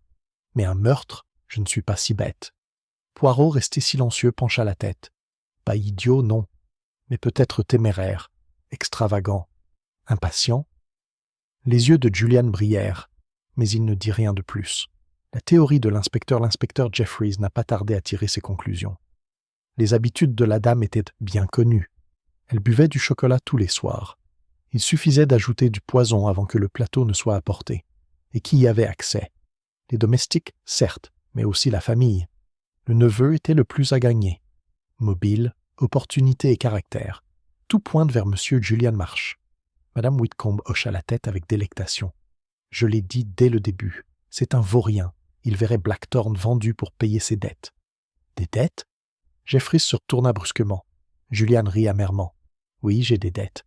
La plupart des hommes de mon âge en ont. Mais un meurtre pour les couvrir? C'est absurde. Poirot finit par s'agiter. C'est peut-être trop simple, inspecteur. Vous ne voyez que la surface. Mais un meurtre, c'est comme un oignon. Il y a plusieurs couches. Jeffries fronça les sourcils. Vous avez vos méthodes, monsieur Poirot. Mais je me fie aux preuves. Et pour l'instant, tout penche du même côté. Hastings observe. Plus tard, alors que la salle se dispersait, Hastings suivit Poirot jusqu'à la galerie. Vous pensez que Julian est innocent? Demanda-t-il. Poirot lissa sa moustache. Je pense que Julian est coupable de beaucoup de choses, Hastings. Extravagance, négligence, peut-être cruauté. Mais de meurtre? Non, c'est trop commode. C'est une fausse piste, comme disent les Anglais. Le véritable meurtrier se cache derrière son ombre. Mais la porte est verrouillée, protesta Hastings. Comment le poison aurait-il pu lui être administré, sinon avant qu'elle ne s'enferme? Exactement, mon ami. Ce qui nous amène à nous demander, qui savait qu'elle buvait toujours avant de verrouiller la porte? Et qui a bien pu la forcer à appeler à l'aide au dernier moment? Hastings fronça les sourcils. Tu crois qu'elle s'en est rendu compte? Peut-être. Son cri était dû à la surprise, pas seulement à la douleur, c'est important. Une étrange découverte. Cet après-midi-là, Poirot demanda à Graves de lui montrer les cuisines. Là, au milieu des étagères bien rangées, il inspecta la boîte de cacao. Elle paraissait assez ordinaire, jusqu'à ce que Poirot porte le couvercle à son nez. « Il y a une légère amertume, » murmura-t-il. « Docteur, voulez-vous tester ceci aussi ?» Le docteur Lavington s'exécuta en sortant une petite fiole. « Effectivement, il y a des traces de poison ici aussi. La boîte elle-même est contaminée. »« Ah !» dit doucement Poirot. « Donc le cacao a été empoisonné à la source, pas dans la tasse. Ça change tout, n'est-ce pas, inspecteur ?» Jeffries fronça les sourcils. Alors ça aurait pu être n'importe qui dans la maison. Exactement. Le cercle s'élargit à nouveau. Et ainsi, nous regardons d'un œil neuf. Les soupçons s'élargissent. Ce soir-là, Poirot invita tout le monde à se rassembler au salon. L'atmosphère était chargée de suspicion. Béatrice était blême. Mademoiselle Henshaw tremblait. Les Whitcomb irradiaient d'indignation. Julian flânait avec insolence, les mettant tous au défi de l'accuser à nouveau. Poirot se tenait près de l'âtre. « Mes amis, soyons calmes. Un crime aura été commis, certes, mais ne nous précipitons pas comme la truite sur la mouche. Julian Marsh n'est pas le seul à avoir raison. Lady Eleanor était crainte, peut-être même détestée. Sa volonté a influencé chaque vie ici. Alors, nous devons nous demander, à qui profite-t-elle? Qui a craint d'être démasqué? Qui a rêvé de liberté? Le silence qui suivit fut lourd de pensées inexprimées. Les yeux de Poirot brillèrent. « Nous sommes entourés de mobiles, inspecteur. C'est un véritable champ de fausses pistes. » Et le meurtrier, lui, sourit parmi eux. Chapitre 6. Un indice détaillé. Le lendemain matin, où l'inspecteur Jeffries avait porté ses soupçons sur Julian Marsh, Poirot paraissait plus méticuleux que jamais. Ses moustaches luisaient, comme fraîchement cirées. Ses chaussures vernies reflétèrent la lumière des appliques, et son expression exprimait ce mélange particulier de sérénité et de malice que Hastings connaissait si bien. « Aujourd'hui, mon ami, dit Poirot tandis qu'ils remontèrent le couloir ouest, nous ne regardons pas les gens, mais les petites choses. Elles ne mentent pas. Un geste, une trace, un morceau de cire. Ah, ce sont les véritables témoins. » Hastings, carnet prêt, hocha la tête avec une obéissance militaire et rapide. « Tu veux dire la graisse sur le boulon, la cendre sur le tapis, ces trucs-là » ? « Précisément. Il nous raconte une histoire que les lèvres cachent. » Le crayon Poirot reprit ses recherches dans le bureau. Il sortit de sa poche le crayon d'argent qui avait posé sur le buvard de Lady Eleanor. « Remarque Hastings, quand nous avons vu cela pour la première fois, il était étendu pour écrire. Pourtant, la lettre était commencée à l'encre, et non au crayon. Alors, pourquoi était-elle là ? » « Peut-être qu'elle a changé d'avis, suggéra Hastings. Ou peut-être, dit doucement Poirot, qu'il a été placé ici. Regarde, le long du fourreau, une trace, de l'huile ou de la graisse. Pourquoi un crayon devrait-il être gras, à moins qu'il ne serve non pas à écrire, mais à un mécanisme ? Un verrou, peut-être ? Hastings sursauta. Tu veux dire que quelqu'un a fait coulisser le verrou de l'extérieur ? Poirot leva le doigt. C'est une possibilité, mon ami. Un fil passé dans le trou de la serrure, un crayon utilisé pour pousser, ou pour étaler la surface, laissant une trace. Une ruse, certes, mais la ruse nous dit, ce n'était pas un suicide. La coupe de cacao Poirot inspecta ensuite la tasse de cacao. « Docteur, vous en avez analysé le contenu ?» Le docteur Lavington, convoqué une fois de plus, acquiesça. « Oui. » La lie contenait du cyanure, et la boîte elle-même était contaminée. Poirot plissa les yeux. « Ah, mais voici le détail. Le bord de la tasse porte 2 traces, une faible, une plus récente. Vous voyez la tache au fond? Une deuxième bouche a touché cette tasse. Quelqu'un l'a peut-être testée? » Le médecin fronça les sourcils. « Ou alors, elle a versé le poison après avoir commencé. »« Oui, et ça, dit doucement Poirot, c'est la marque d'une personne impatiente, quelqu'un qui craignait que le plan échoue. » Le brin de prunellier Poirot souleva la branche avec une pince à épiler. « Et voilà, la fioriture théâtrale, la malédiction. Mais regarde bien, Hastings, ces épines sont acérées, et pourtant la tige est propre, ni rosée, ni terre. Elle a été coupée hier et gardée au sec. Quelqu'un a voulu semer la peur, enrober le meurtre de légende. » Il leva soudain les yeux vers l'inspecteur Jeffries. « Voyez-vous, monsieur ? Le meurtrier pense en symbole. Il veut terrifier autant que tuer. Une petite contradiction. » Plus tard, alors que Poirot et Hastings retournèrent dans le hall, ils rencontrèrent mademoiselle Henshaw. Elle était pâle mais calme, les mains jointes. « Monsieur Poirot, dit-elle soudain, je me suis souvenu de quelque chose. Quand Lady Eleanor s'est retirée, elle portait sa petite vinaigrette en argent. Elle disait que l'air de la tempête l'avait fait s'évanouir. Mais quand nous sommes entrés dans son bureau, elle n'y était plus. » Le regard de Poirot s'éclaircit. « Ah, vous en êtes certain ? » ?»« Oui, elle ne s'en est jamais séparée. Et pourtant, elle l'avait perdue. »« Merci, mademoiselle, c'est très précieux. » Hastings était perplexe. « Une vinaigrette ? Un petit flacon de parfum. Qu'est-ce que ça peut bien faire ?» La moustache de Poirot tremblait. « C'est important, mon ami, parce que la meurtrière l'a pris. Pourquoi ? Peut-être parce qu'il était près de sa main quand elle est morte. Peut-être parce qu'elle a essayé d'écrire un message. Quand quelque chose manque, c'est toujours parce que c'est trop éloquent. » Poirot réfléchit. Ce soir-là, Poirot était assis près du feu avec Hastings. L'orage était passé, la nuit dehors était calme, le clair de lune baignant les pelouses d'un pâle éclat. « Hastings, mon cher, dit doucement Poirot, rassemblons les faits. Le verrou, graissé, le crayon, maculé. Le cacao, empoisonné après avoir été versé. Le brin d'épine noire, placé pour suggérer une malédiction.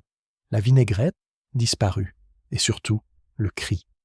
Lady Eleanor a compris, trop tard, la vérité. Elle a sonné, elle a crié, et puis le silence. Hastings le fixa. Mais qui ? Julian ? Clara ? Le colonel ? Ils auraient tous pu le faire. Poirot sourit faiblement. Oui, ils le pouvaient tous. Mais qui avait la psychologie, Hastings ? Qui avait le besoin d'en faire non pas un meurtre, mais une pièce de théâtre? Ah, c'est le cœur. Car le meurtrier ne joue pas seulement avec les armes, mais avec la peur, et en cela, il se trahit. Hastings frissonna, malgré la chaleur du feu. « Tu veux dire, tu le sais déjà ?» Poirot ferma les yeux. « Je vois les contours, mon ami, mais patience. Il faut attendre le moment où les contours se coloreront. » Et dans le silence du manoir Blackthorn, les petites cellules grises tournaient inlassablement, façonnant la vérité invisible. Chapitre 7. D'autres mensonges font surface. Le lendemain, le jour s'était levé lumineux mais fragile. Le manoir Blackthorn semblait tiraillé entre deux humeurs, le soleil qui inondait ses pelouses et le poids de la suspicion qui pesait sur ses couloirs. Chaque conversation s'éteignait à l'approche des pas. Chaque regard était chargé de questions inexprimées. Poirot, cependant, semblait imperturbable. Ses moustaches brillaient, ses manchettes étaient impeccables, et sa marche dans la galerie était aussi mesurée que d'habitude. Hastings le suivait, la plume à la main, l'impatience militaire grandissante. « Poirot, murmura-t-il, tu as déjà assez d'indices. Pourquoi ne pas confronter Juliane ou mademoiselle Henshaw? On ne peut pas rester indéfiniment sur des soupçons. » Poirot leva la main. « Patience, Hastings. Le meurtre n'est pas une course, c'est une danse. On laisse les partenaires bouger et puis, à la bonne mesure, on voit qui fait fausse route. » Le secret du colonel. C'est l'inspecteur Jeffries qui fut le premier à susciter les révélations de la journée. Après avoir parlé aux domestiques du village, il confronta le colonel Whitcomb à la bibliothèque. « Colonel, dit Jeffries, j'ai des nouvelles d'Exeter. Vos investissements, des actions dans une société minière, se sont effondrés. Vous risquez de perdre une somme considérable. » Le colonel devint rouge écarlate. « Et alors ? La malchance du marché n'a rien à voir avec la mort de Lady Eleanor. N'est-ce pas ? Demanda Jeffries froidement. Un nouveau testament aurait pu signifier que vous et votre femme n'auriez rien reçu. Le désespoir peut mener loin. Le colonel fulmina, niant avec véhémence, mais son regard se porta sur madame Whitcomb, pâle et silencieuse, près de l'âtre. Hastings, l'observant, crut lire la peur sur son visage. Non pas pour elle-même, mais pour son mari. Poirot inclina simplement la tête, le regard pensif. Un murmure entre Béatrice et le docteur. Plus tard dans la matinée, Poirot et Hastings passèrent devant le salon, et, à travers la porte entr'ouverte, ils entendirent des voix, celle de Béatrice et celle du docteur Lavington. « Tu l'as promis, » murmura Béatrice avec urgence. « Si on le découvre. »« Chut !» répondit le médecin. « On ne pourra pas remonter jusqu'à vous. J'ai détruit l'ordonnance. » Poirot haussa les sourcils. Il ouvrit doucement la porte.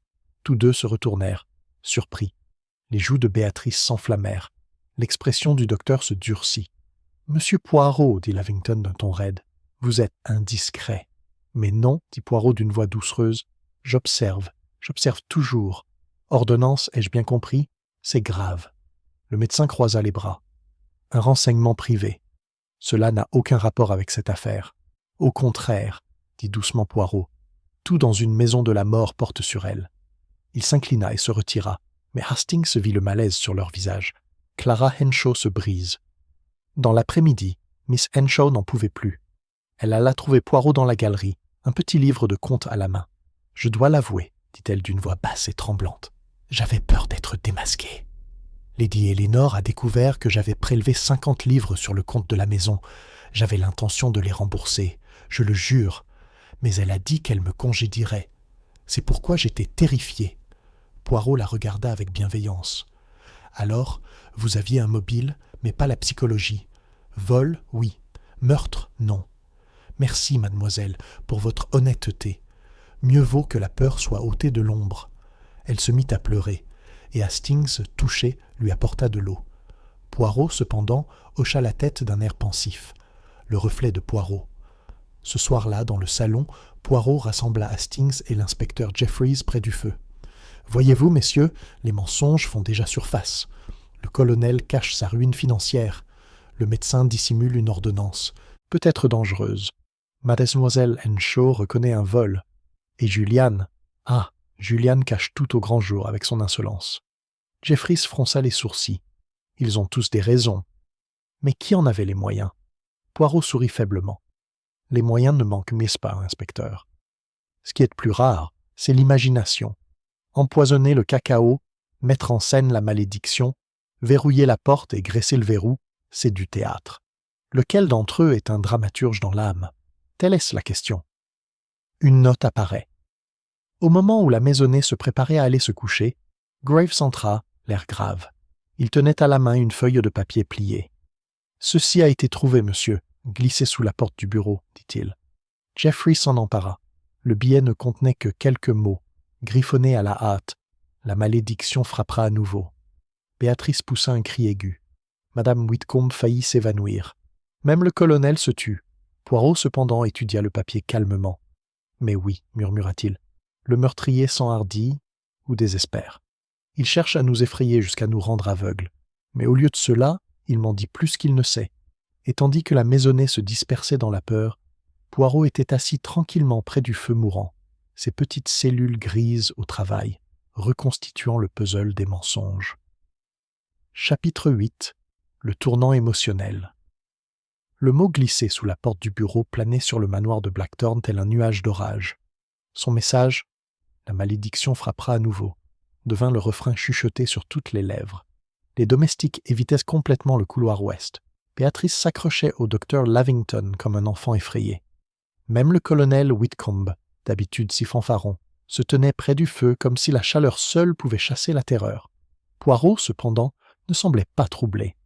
Il prit le billet, le plia soigneusement et le glissa dans sa poche de poitrine, comme s'il s'agissait d'un programme de théâtre.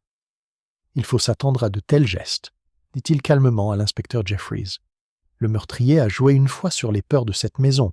Il joue encore. Mais rappelez-vous, mes amis, un homme qui joue trop révèle son jeu. » Tension du petit déjeuner. Le lendemain matin, la table du petit déjeuner ressemblait à un décor tragique. Personne ne mangeait avec appétit. Les Whitcomb échangeaient des remarques sèches. Julian se prélassait avec insolence, la cendre de sa cigarette s'éparpillant sur le linge. Clara Henshaw, assise, raide, les yeux rivés sur son assiette. Béatrice paraissait pâle et fiévreuse. Poirot, sereinement assis en tête, beurrait ses toasts avec un soin méticuleux. « Cette maison, remarqua-t-il, est pleine de peur. Et la peur, mes amis, est l'ennemi de la vérité. L'un de vous porte la vérité, mais la cache. Car, la peur murmure, si tu parles, toi aussi tu seras détruit. Mais n'oubliez pas, le silence est aussi dangereux. Le meurtrier n'hésitera pas à frapper à nouveau. » Ces mots tombèrent comme des pierres dans un étang. Personne ne répondit, mais Hastings vit les mains de Béatrice trembler, Clara rougir, et Julian esquisser un mince sourire moqueur. La pression monte. Plus tard dans la journée, Poirot demanda à la maisonnée de se réunir à nouveau dans le salon. L'inspecteur grommela, mais Poirot insista. « Mesdames et messieurs, commença Poirot debout devant le feu, je vais vous dire quelque chose que vous ignorez peut-être encore. Lady Eleanor avait l'intention de modifier son testament. Elle a confié à plusieurs personnes que sa fortune allait non pas à Julian Marsh, mais à sa jeune pupille, Béatrice. » Une brusque inspiration retentit. Béatrice haleta, son regard se portant vers Julian qui pâlit, mais rit amèrement. « Je le savais, » dit Julian. « Le vieux tyran me l'a dit lui-même. Et maintenant, aucun testament n'a été signé. Alors oui, j'hérite. Vous voyez, vous pensez tous que j'avais une excellente raison. Mais non, dit doucement Poirot. Réfléchissez, monsieur Julian. Si le testament avait déjà été signé, Béatrice hériterait. Mais Lady Eleanor n'avait fait qu'exprimer son intention. Vous la tuez, et le testament reste inchangé, et la fortune vous revient. C'est, comme le dit l'inspecteur, clair, trop clair. » Le visage de Julian s'assombrit. « Alors tu admets que c'est moi qui suis visé, et pourtant tu dis que ce n'est pas moi ? Je dis, monsieur, que la vérité est rarement évidente. C'est dans l'ombre qu'il faut chercher. » Poirot parcourut l'assistance du regard. Il y en a d'autres ici qui avaient des raisons de craindre Lady Eleanor, et la peur est souvent plus forte que la cupidité. L'effondrement de Clara Henshaw. C'est alors que Clara Henshaw poussa un cri soudain. Elle bondit sur ses pieds, le visage pâle et hagard. « Je ne peux pas le supporter !» s'écria-t-elle. « Oui, je la craignais. J'ai volé dans les comptes, et elle l'a découvert. Elle a menacé de me ruiner. Je croyais ma vie finie. Mais je ne l'ai pas tuée, je le jure devant Dieu. » Elle tomba à genoux, sanglotant sans retenue. Poirot se pencha et la releva doucement. « Courage, mademoiselle.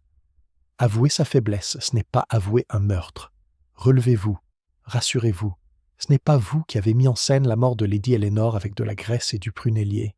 Clara s'accrochait à son bras comme une femme qui se noie. « Mais si je suis suspectée, et s'ils pensent que c'est moi ?» La voix de Poirot était calme. « Laissez-moi faire. Le meurtrier est rusé, certes, mais pas autant que Hercule Poirot. » Le malaise du docteur. Tandis qu'on emmenait Clara dehors, Poirot se tourna brusquement vers le docteur Lavington. « Et vous, docteur, pourriez-vous m'expliquer l'ordonnance que vous avez détruite ?» Le médecin se raidit.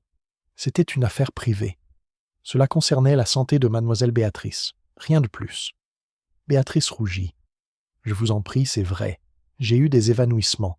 Lady Eleanor a insisté pour que je voie appeler un médecin. Il m'a donné un fortifiant. C'est tout. » Le regard de Poirot se posa sur elle. « Un tonique à l'acide cyanhydrique, peut-être ?» Les yeux de Béatrice s'écarquillèrent d'horreur, mais le docteur Lavington secoua brusquement la tête. « Certainement pas. Un léger sédatif, pas plus. Ne déformez pas les faits, Poirot. Vous n'en avez pas le droit. »« Ah, mais j'en ai le devoir, » dit doucement Poirot. « Car Lady Eleanor a été empoisonnée, et vous, docteur, êtes maître en poison. » Il y eut un silence si profond qu'Hastings entendit le crépitement du feu. Le visage du docteur était pâle, mais ses yeux flamboyaient. « Si vous m'accusez, Poirot, j'exigerai des preuves, et vous ne les trouverez pas. » Poirot s'inclina légèrement. « On verra bien. » Poirot tend un piège de mots. Plus tard, dans la galerie, Hastings confronta son ami. « Poirot, tu pousses trop loin. Clara a failli s'effondrer. Le médecin semblait prêt à te frapper. Est-ce sage ?» Les yeux de Poirot pétillèrent. « C'est très sage, mon ami. Voyez-vous, quand on secoue l'arbre, les pommes pourries tombent. Déjà, mademoiselle Henshaw a avoué son vol, le colonel sa ruine, le docteur son secret. Chaque aveu rétrécit le champ des possibles. Le meurtrier, il sera mis au jour. Mais s'il frappe à nouveau, murmura Hastings. La moustache de Poirot se hérissa. Alors, nous serons prêts. La confession de Béatrice. Cette nuit-là, alors qu'Hastings se préparait à se coucher, on frappa doucement à sa porte. Il l'ouvrit et trouva Béatrice Marsh, ses cheveux blonds dénoués sur ses épaules, les yeux écarquillés de terreur. « Capitaine Hastings, » murmura-t-elle, « c'est à vous que je dois parler, pas à Poirot. J'ai peur de lui, il voit trop. » Hastings, surpris, la conduisit à l'intérieur. « Ma chère, qu'y a-t-il » Béatrice se tordit les mains. « Croyez-moi, j'aimais Lady Eleanor. Elle était sévère, mais elle se souciait de moi. Pourtant, je la craignais aussi. Elle a découvert quelque chose à propos de moi et du docteur Lavington. À propos de toi et du docteur, Béatrice rougit. Nous étions proches. Il a été gentil avec moi, plus gentil que quiconque. Lady Eleanor me l'a interdit. Elle a dit qu'elle me renverrait, me rayerait de son testament. Je l'ai suppliée, mais elle a insisté. C'est pourquoi le médecin a détruit l'ordonnance. Elle lui avait ordonné de témoigner contre moi, de prétendre que j'étais inapte, instable. Il a refusé. Il a essayé de me protéger. Hastings était consterné. Mon Dieu! Tout le monde pensait que Julian risquait de perdre l'héritage, mais en réalité c'était toi. Les yeux de Béatrice s'emplirent de larmes. Je ne pourrais jamais la tuer, capitaine Hastings. Mais maintenant, je comprends. Il faut croire que j'avais raison. Si Poirot découvre cela, il m'accusera. Hastings, profondément ému, lui promit de ne rien dire à Poirot. Pourtant, en parlant, il savait que Poirot se douterait déjà de quelque chose. Rien ne manqua à la petite Belge, la révélation silencieuse de Poirot. Plus tard, Hastings rejoignit Poirot dans sa chambre. Poirot était assis avec soin sur une chaise, cirant ses chaussures. « Vous avez reçu un visiteur, Hastings, » remarqua-t-il calmement. Hastings rougit. « Comment le savais-tu » Poirot sourit faiblement. Son pas était léger, ses coups timides. « Mademoiselle Béatrice est venue plaider, n'est-ce pas, pour clamer son innocence » Hastings hésita. « Oui. Elle m'a dit qu'elle et le médecin... » Poirot leva la main. « N'en dis pas plus. Je le savais déjà. C'est écrit dans chacun de leurs regards. Mais dis-moi, Hastings, qu'en penses-tu » « Je pense, » dit lentement Hastings, « qu'elle n'est coupable que de son amour. » Le regard de Poirot devint grave. « Peut-être. Mais l'amour, mon ami, est souvent le mobile le plus dangereux. » La pause émotionnelle. Le lendemain, alors que la maisonnée se réunissait à nouveau, la tension atteignit son paroxysme. Béatrice, pâle et tremblante, s'écria soudain « C'est moi! Je l'ai tué! Vous ne le prouverez jamais! Mais je l'ai fait! J'étais désespéré! » Un silence stupéfait s'abattit. Hastings bondit en avant. « Béatrice, non !» Poirot, cependant, resta parfaitement immobile. Ses yeux brillaient d'une étrange douceur. « Non, mademoiselle, vous ne l'avez pas tué. Vous parlez uniquement par peur, parce que vous croyez être dans le piège. Mais je vous le dis, vous êtes innocente, je le sais. » Béatrice fondit en larmes. Le docteur Lavington la prit dans ses bras et lança un regard de défi à Poirot. « Vous la torturez !» cracha-t-il. Poirot secoua la tête. « Je ne torture pas, docteur. Je libère. Car lorsque l'innocence se transforme en culpabilité, alors nous approchons de la vérité. Le meurtrier est désespéré, et bientôt, très bientôt, il se révélera. » Tandis que les sanglots de Béatrice résonnaient dans la grande salle, Hastings réalisa que l'atmosphère du manoir Blackthorn avait changé. Le jeu des masques prenait fin. Un à un, les mensonges avaient éclaté. Et à cet instant, les émotions de chacun étant mises à nu, le déguisement du meurtrier commençait à s'effilocher. Chapitre 9. Le piège. L'atmosphère au manoir Blackthorn avait atteint son paroxysme. La note sur la malédiction, l'effondrement de Clara, le cri désespéré de Béatrice, faussement coupable, tout cela avait tendu l'atmosphère comme une corde de violon tendue jusqu'à en faire craquer le bois.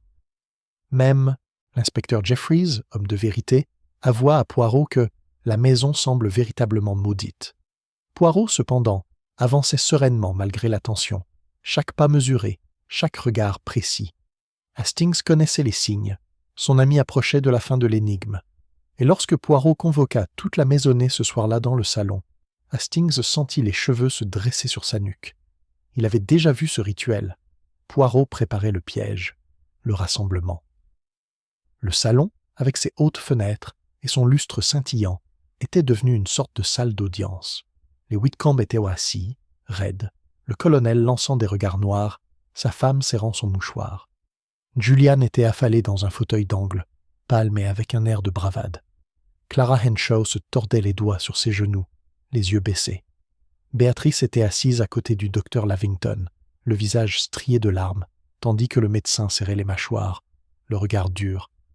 Les domestiques se tenaient discrètement au fond, inquiets mais curieux. Poirot entra le dernier, impeccable comme toujours, et prit place devant le feu.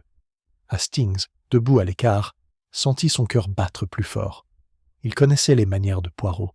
Maintenant viendrait le lent resserrement, la pression psychologique qui révélerait le coupable. « Mes amis, commença Poirot, nous sommes réunis car un crime terrible a été commis. L'empoisonnement de Lady Eleanor March. Nous en savons déjà beaucoup. Le cacao était contaminé, le boulon maculé de graisse, le brin d'épine noire posé théâtralement sur son bureau. Ce ne sont pas des actes du hasard. Ce sont les actes d'un esprit qui cherche à créer du drame. » Il s'arrêta, laissant les mots pénétrer son esprit. « La police, et certains d'entre vous, sont prêts à croire M. Julian coupable. Il hérite, certes, il est extravagant, négligent, peut-être désespéré. Mais, mes amis, il est aussi trop évident. Un meurtrier ne se met pas autant en scène. » Julian sourit faiblement, mais il y avait du malaise dans ses yeux. Poirot poursuivit. « Ce n'est pas non plus mademoiselle Clara, la pauvre enfant, qui craignait d'être renvoyée pour vol. Sa faiblesse est due à ses nerfs, non au meurtre. Ni le colonel Whitcomb, dont les fanfaronnades cachent une ruine financière, ni madame Whitcomb, qui savoure le scandale mais recule devant l'action, et même pas notre douce Béatrice qui a crié au désespoir. Ses larmes étaient celles de l'innocence, non de la culpabilité. » Béatrice se couvrit le visage en sanglotant doucement. Le docteur Lavington la prit dans ses bras pour la protéger. Les yeux de Poirot brillèrent. « Non, le meurtrier est quelqu'un qui comprend la peur, qui comprend la médecine, qui sait comment transformer le poison en malédiction. C'est un homme qui pouvait placer du cyanure là où seule une main experte oserait le faire. C'est un homme qui a joué sur l'amour et sur la superstition. » Un silence stupéfait régna. Le regard de Poirot se fixa comme un projecteur sur une silhouette. « Docteur Lavington, c'est vous. » Le docteur Crax. Un murmure s'éleva. Le médecin se raidit, le visage figé. « C'est scandaleux. J'ai tout fait pour aider. J'ai examiné le corps, j'ai confirmé l'empoisonnement. Vous osez m'accuser ?» Poirot s'inclina légèrement. « Oui, docteur. Et je vais vous dire pourquoi. Vous seul aviez accès au poison sans éveiller les soupçons. Vous seul saviez doser la dose pour que Lady Eleanor ne meure pas instantanément, mais suffisamment longtemps pour s'en rendre compte et sonner le glas. Vous avez mis en scène la scène, ajoutait le brin de prunellier, pour masquer la science sous la superstition. Vous avez détruit une ordonnance, non pas pour protéger Béatrice, mais pour dissimuler votre propre utilisation d'acide cyanhydrique. Et, docteur, c'est vous qui avez retiré la vinaigrette argentée, car elle avait tenté d'y griffonner un dernier message. Béatrice haleta, le fixant avec horreur. Edmund, non. Le sang-froid du médecin vacilla. La sueur perlait sur son front. Vous ne pouvez pas le prouver. Des mots, que des mots. Poirot leva le doigt. Mais nous pouvons le prouver. La graisse sur le boulon, docteur, correspond à la pommade que vous utilisez en chirurgie. La trace sur le crayon est la même. Le morceau de cire sur le rebord de la porte provient de votre veilleuse que vous gardiez dans votre poche. Vous avez tout préparé. Jeffries se pencha en avant. Par le ciel, si c'est vrai. La voix de Poirot s'adoucit, d'un calme mortel. Et pourquoi? Parce que Lady Eleanor a découvert votre liaison avec Béatrice. Elle l'a interdite, a menacé de la dénoncer, a menacé de la priver de son héritage. Vous la perdriez, et votre réputation serait ruinée. Alors vous avez tué pour faire taire Lady Eleanor, pour faire passer sa mort pour une malédiction et pour réduire la maison au silence par la peur. Vous avez tué par amour, docteur, le mobile le plus dangereux qui soit. L'explosion. Un instant, le silence.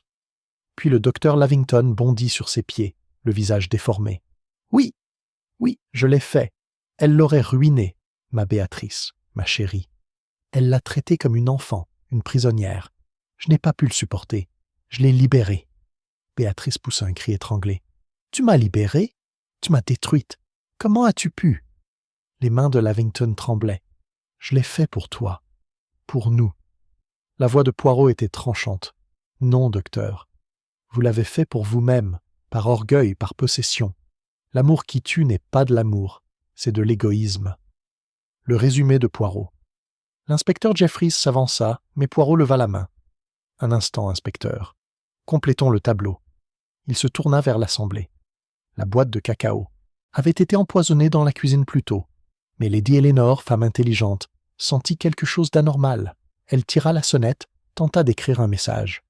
La vinaigrette qu'elle tenait, en argent, elle gratta le buvard. Mais le médecin la retira.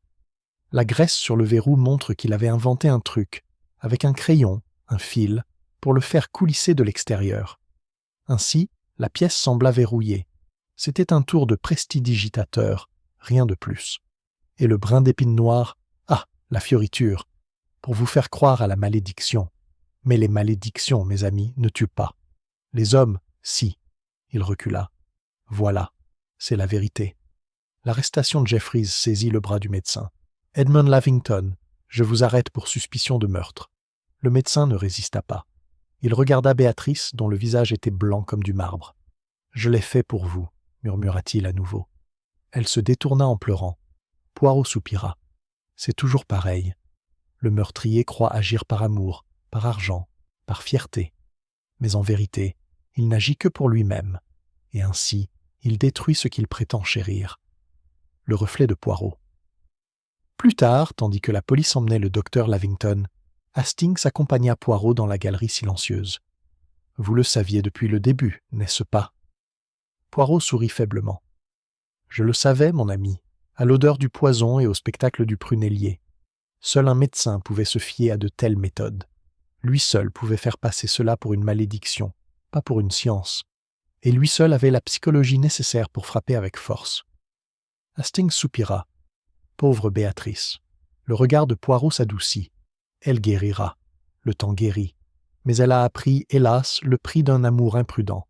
Et moi, j'ai une fois de plus démontré que les malédictions ne sont rien, et que la folie humaine est tout. Il marqua une pause, contemplant le portrait de Sir Alastair March. C'est curieux, Hastings. La famille March a craint une malédiction pendant des siècles. Mais finalement, ce n'est pas le destin qui a tué Lady Eleanor. C'est un homme trop fier et trop peu courageux. Et sur ce, Poirot ajusta son épingle de cravate, les yeux brillants, tandis que la grande maison de Blackthorn Manor expirait, son sombre secret enfin mis à nu. Chapitre 10. Le reflet. La tempête était passée, mais les échos de la tragédie persistaient au manoir de Blackthorn. Le docteur Lavington fut emmené sous bonne garde, la tête baissée, le visage encore marqué par le masque d'un homme qui avait tout joué et perdu. La maisonnée, autrefois liée par la présence de fer de Lady Eleanor, gardait un silence, seulement interrompu par le tic-tac de la grande horloge du hall. Poirot resta calme, les mains jointes, le regard fixé sur les visages qui l'entouraient. Hastings, observant, ressentit une fois de plus cette singulière crainte que Poirot inspirait toujours à la fin d'une affaire. Le sentiment que chaque détail, chaque contradiction, avait été rassemblé et arrangé comme les pièces d'un puzzle que seules les petites cellules grises de Poirot pouvaient reconstituer. « Mes amis, dit doucement Poirot, Lady Eleanor craignait une malédiction. Elle craignait le poids de l'histoire familiale. Mais en vérité, la seule malédiction était la faiblesse humaine. L'orgueil, la cupidité, la jalousie, tels sont les démons qui nous hantent. Le docteur Lavington croyait agir par amour, mais c'était de l'amour transformé en possession, et cela l'a détruit. Julian, pâle et secouée, murmura « Je croyais qu'elle me détestait. Je croyais que j'étais son ennemi, mais finalement... » Il s'interrompit, la voix défaillante. Poirot inclina gravement la tête. « Peut-être, monsieur, en tirerez-vous une leçon. La vie ne se résume pas à l'héritage et au plaisir. Les responsabilités en font aussi partie. Votre tante, malgré sa sévérité, souhaitait que vous deveniez un homme meilleur. » Clara Henshaw, les larmes séchées, murmura « Elle nous a tous effrayés, mais elle était juste, et je lui ai fait du tort. Je ne me le pardonnerai jamais. » Poirot lui lança un regard bienveillant. « Tu feras mieux à l'avenir. C'est son héritage. » Béatrice, encore tremblante, parla d'une voix à peine audible. « Et moi, monsieur Poirot ? Elle m'aimait, et pourtant elle aurait tout pris. » Le regard de Poirot s'adoucit. « Non, mademoiselle. Elle souhaitait vous protéger, d'un homme indigne de vous, du scandale, de la ruine. Maintenant, vous êtes libre de faire des choix plus judicieux. Ne confondez pas sévérité et cruauté. L'amour de Lady Eleanor était dur, mais sincère. » Le silence retomba, pesant mais moins empoisonné. Hastings sentit l'air se détendre, comme si la maison elle-même avait exhalé ses dernières ténèbres. Poirot se leva et essuya un grain de poussière de sa manche. « Et maintenant, mes amis, Hercule Poirot a terminé sa petite tâche. La malédiction du manoir de Blackthorn est levée.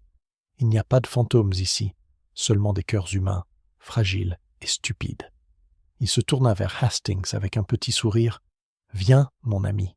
Notre travail ici est terminé. Nous allons laisser cette maison en deuil et chercher un endroit où le café est chaud, le feu vif et la vie à nouveau ordonnée. » Et sur ces mots, le grand détective et son fidèle compagnon sortirent dans le matin clair, laissant derrière eux une maison libérée de sa malédiction, mais marquée à jamais par la vérité que Poirot avait révélée.